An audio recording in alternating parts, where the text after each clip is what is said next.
Empathy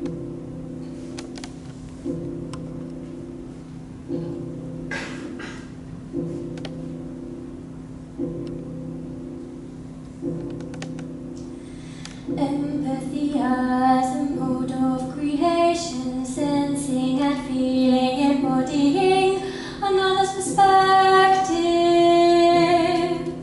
as a way for you to shape something in a different way. I like to climb the stairs like this, imagining each step is a cliff edge, my giant toes dipping into the rock pools and waves of each miniature sea.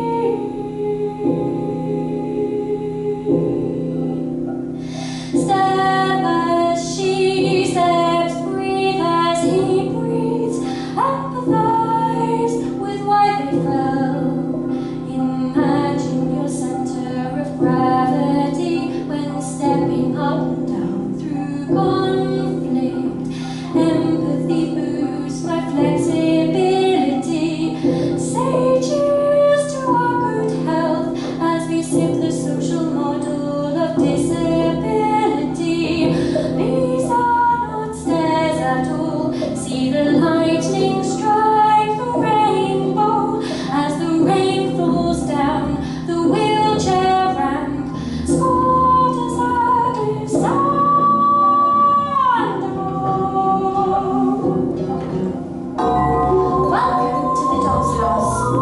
We can sense and embody another perspective to expand our understanding, even within a miniature world like this one. Imagination is the seed of empathy. This Doll's House enables you to imagining, embodying, and living in this miniature matrix of representation of my world of DID.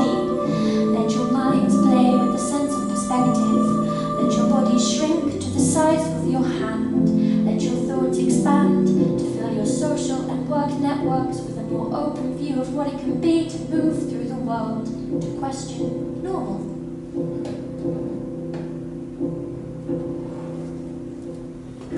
Living with DID has me regularly questioning what it means for something to be real. The experience of derealization and depersonalization means that I often don't feel real. The world around me doesn't either. So it's important for me to create artworks that feel like worlds to me, because I can give myself the realness that I seek, even to acknowledge in myself that my experience of not feeling real is real. Electronic scores or scores on paper aren't real enough for me. My scores need to scaffold my world as wallpaper, as a currency, as a food, as a language, or even as a souvenir. A souvenir translates an original experience into a portable form. Fewer better things. Glenn Adamson.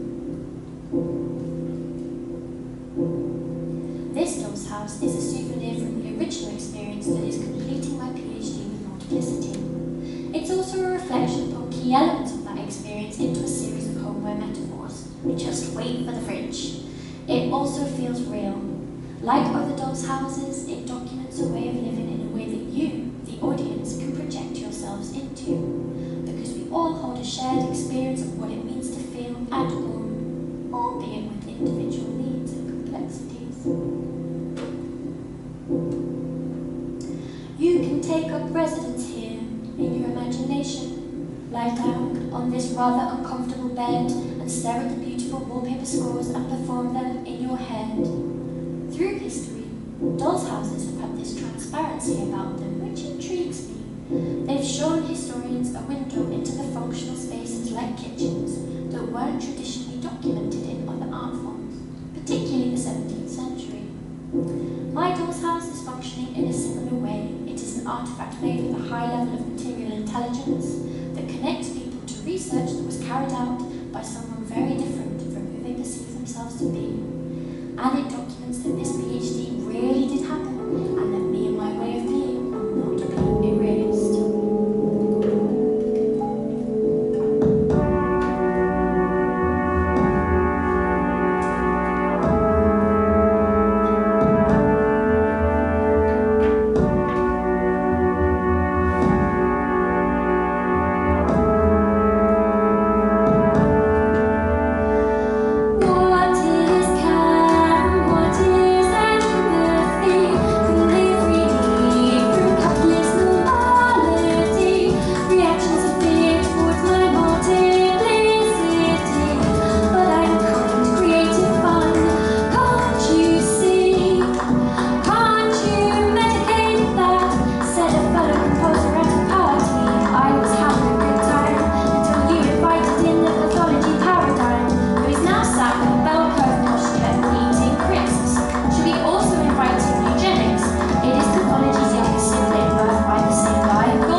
Environmental scholars and activists have since emphasised how capital will literally destroy our planet and end all human life if it is not stopped.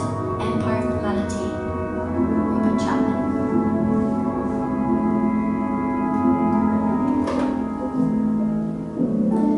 I've researched how my own art making can meet my needs as a neurodiverse artist, as well as meeting the needs of other neurodiverse people.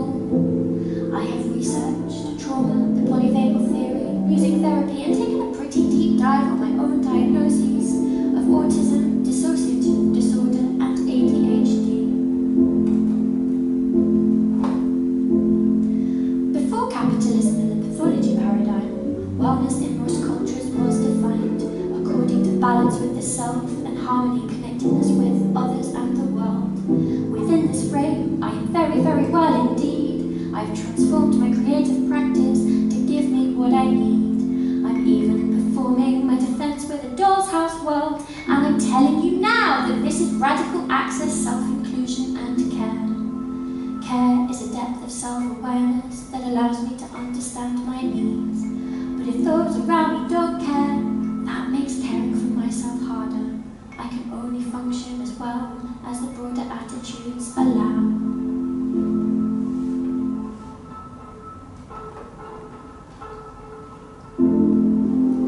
So, what is care? What is empathy? Why do I not feel cared for when even the way we treat our planet is so carefree?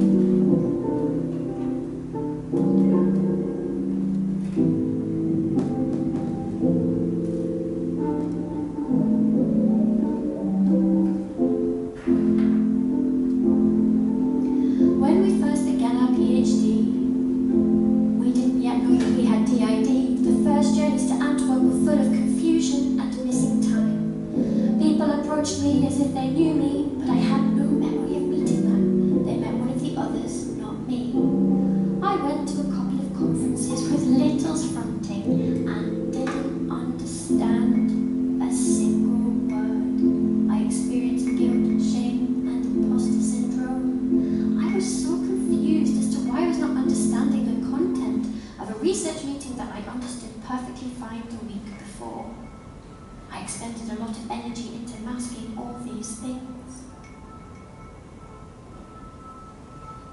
DID is ever-changing.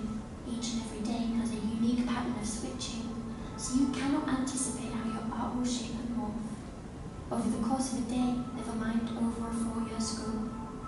When there's a lot of DID amnesia, it can feel as though you are stuck in a loop, nauseating déjà vu day in, day out.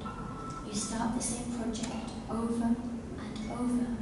As the memory of starting it or whatever you produced before evades you, you delve into an idea, reading and researching, only to return later and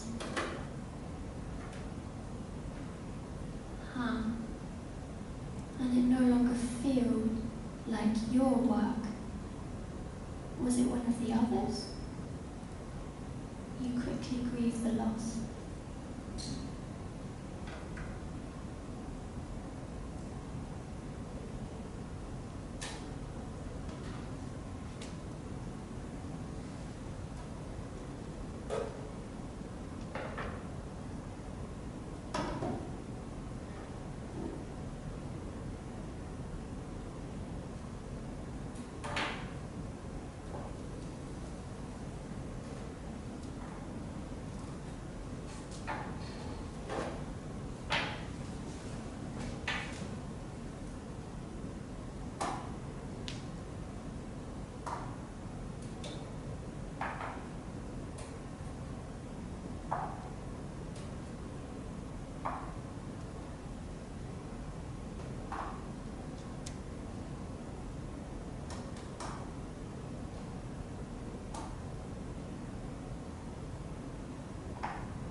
working on a project with the children of Fabota with Matrix Centre for New Music, I used metaphor to support everyone in empathising with everyone's needs.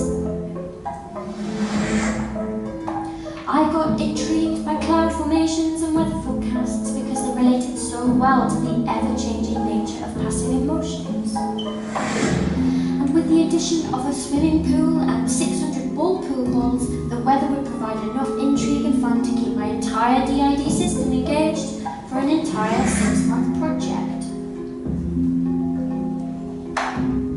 When you look at weather systems, you see how patterns are continuously forming in relation to the physical landscape.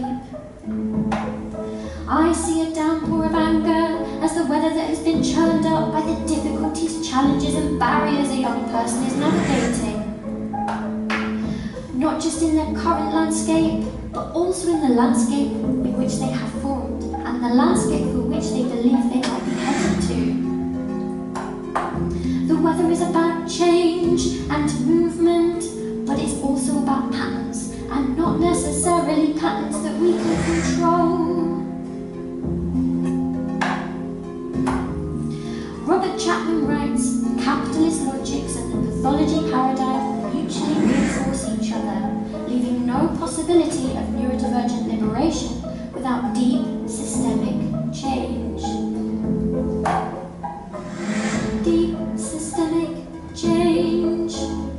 Deep systemic change.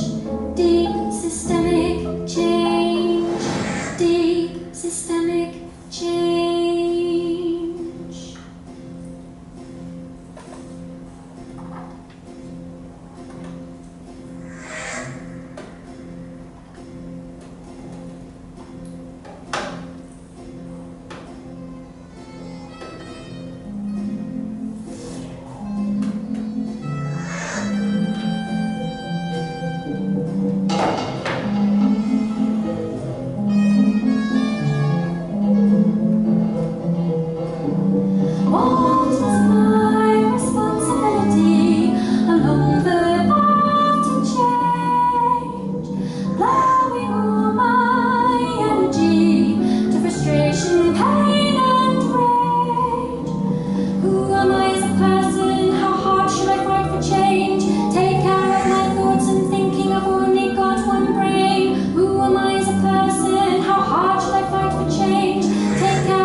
I should have done more. My best friend always reminds me that I am here, that I am not only surviving, I am thriving.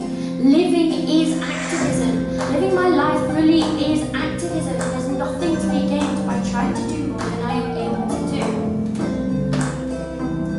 Throughout my PhD, the neuroscience of safety has remained a core aspect to how I have been shaping my arts practice into something that enables myself and others to feel safe and regulated. You can't fully access an experience if you don't feel safe. Get me out of fight or flight without me shutting down. Safety is not don't walk home late at night. It's feeling through being unbound.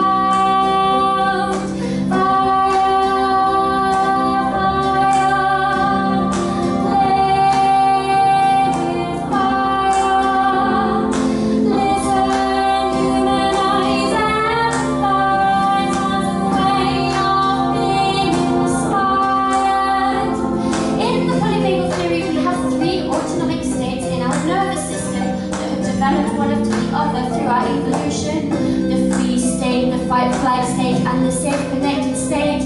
We move up and down through these states according to how safe or unsafe we are feeling. In a process called neuroception, our bodies are scanning the environment for threat.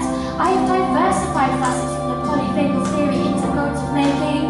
Play, social interaction, meditation, massage, singing, breathwork, movement are some of the regulating activities that I have brought in. Get me out of fight or flight without me shutting down.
formations, resulting in sunny spells, thunderstorms and high winds. The patterns in their weather systems were forming in response to unsettled terrain. Some of them had experienced trauma, others had had a lot of upheaval, and most of them faced barriers due to poverty and racism. I could also see how the weather patterns settled in response to the sense of safety and groundedness of their social workers, particularly Jacques. He even became a character in their story ideas and lyrics. Group singing was especially regulated for them, so I structured all of our workshop time around interleaved songs. And together we built massage, play and fidgeting into the very rhythms and lines we were performing. We brought our needs on stage. We stage our needs. We stage our needs. We stage our needs. I want to play in anybody's mind, using groove and tactility to discover what this world can be. Rhythms with muscle and deep squeeze of illuminating sensory feedback in a flame of music. We stage our needs. A piece of mine was performed at Brixton House the other day. One of the choreographers from the dance company said afterwards, "Geoffa, you have a beautiful mind." This meant a lot. I love what my mind can do. In her book, Diversify, June Sapong writes, companies need to ensure a diverse mix in their employee portfolio so that new ideas from people with different skill sets gives them a competitive edge. I don't agree with the capitalist slant on this motivation to diversify, but it is true that when everyone in the room thinks the same way, they tend to stick with the tried and tested routes. If you are the only one working in the office that is your brain, I think the same thing can happen. It can be overwhelming listening to the different me's, but my work benefits from having diversity in skill set and experience. I don't know what it's like to have dyslexia, but one of me is dyslexic and they can observe language as three-dimensional patterns rather than a flat typeface. Dyslexics are known for making connections and big picture thinking. I'm lucky that I have someone in my team who casts an eye over the whole scope. I recently wrote a song for working with children in palliative care at their bedsides. In the light of the projection, I am throwing a scarf into the air. The child and I are captivated as we watch you fall. Suddenly, the ethereal jellyfish-like shapes begin to flow in my mind as words and sentences. Three-dimensional words, sculptural suspended words, with a lingual rising and falling. If this is a sculptural paragraph about safety, what does it mean to you?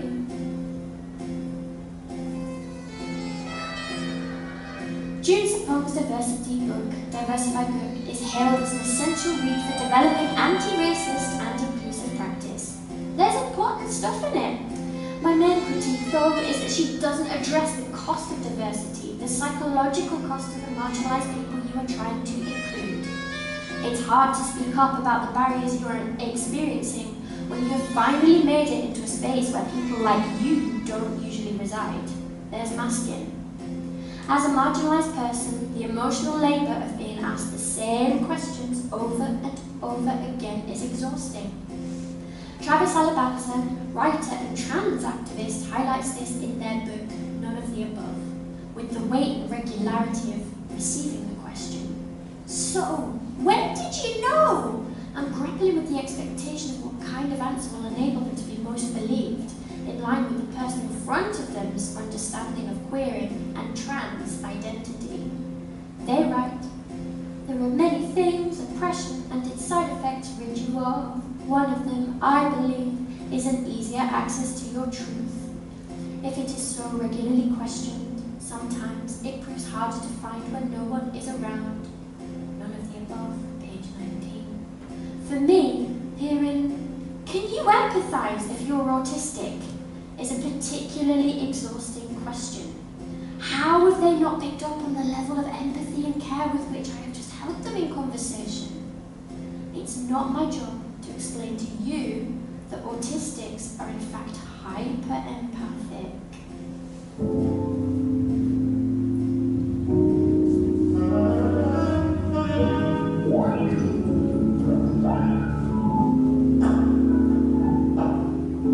There is a cost to me in unmasking DID. Should I hide my colorful list of diagnoses? There is a cost to me in unmasking DID. Am I mining my neurodiversity? Am I mining my neurodiverse creative resources and empathy?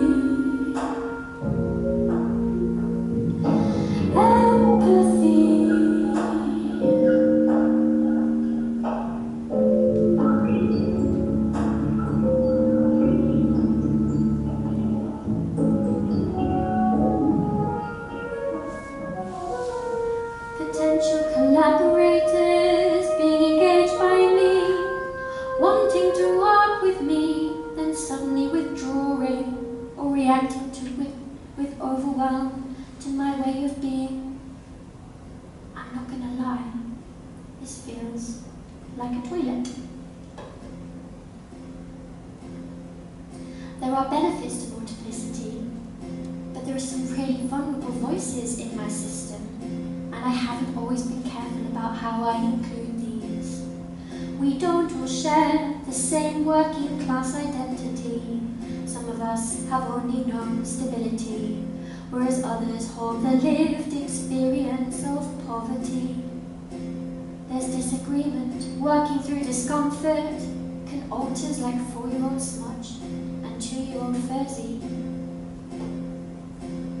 really consent to being included in a PhD? It's a bit of an ethical dilemma. They've contributed to the work, they need to be acknowledged, but I'm not sure whether they have consented. Robert Chapman writes, countless new diversity and inclusion consultants increasingly charge large sums of money to speak to businesses who then come to see neurodivergent people as new resources to be mined for productivity. In this, we see the rise of what I call neuro-Thatcherism, in which capitalism even subverts attempts to resist its harmful effects, turning these attempts back into new opportunities for the maximization